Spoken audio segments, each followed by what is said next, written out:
Let's take two. Some more water.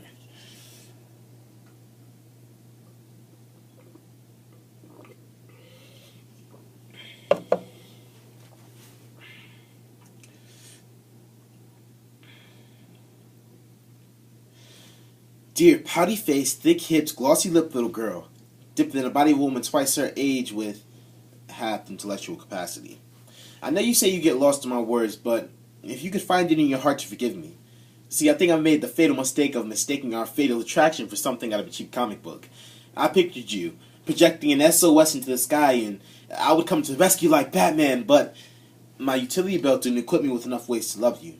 See, your emotional problems require special attention, and we all know Batman has no real power, so I suggested to my imagination that I was Superman supporting you.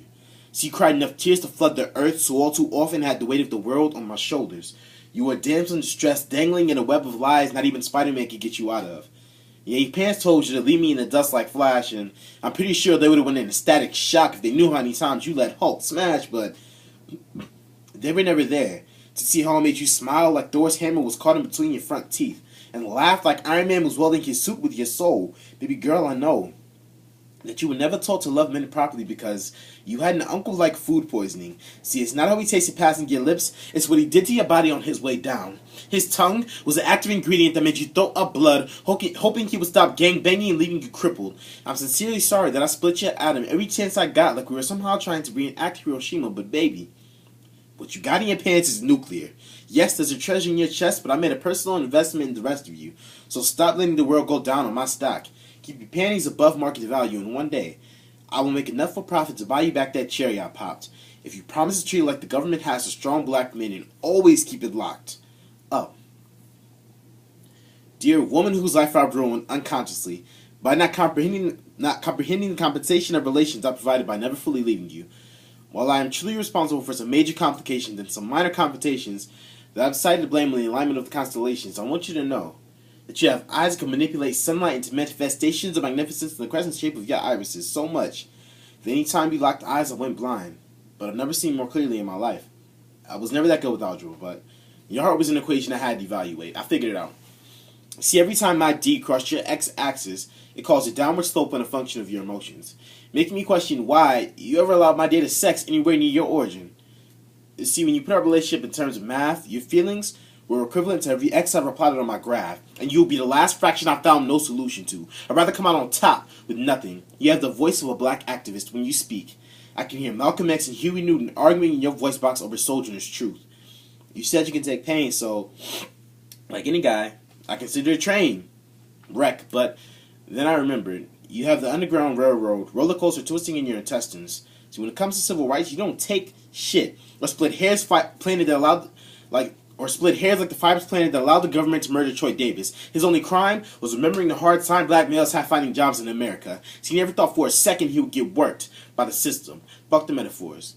See, when it came time to make love, we didn't possess the right ingredients, so all we had was sex.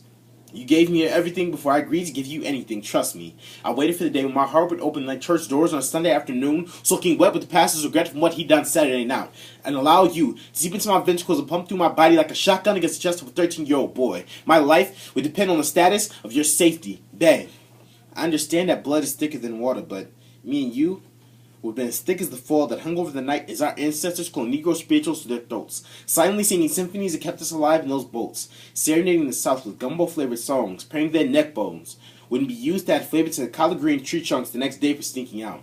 And the time we're saying a prayer out loud was your only source of soul food, but like the 30th of February, that day never came, and you were left out to dry. So as the only woman who became conditioned to loving me unconditionally, thank you for being there.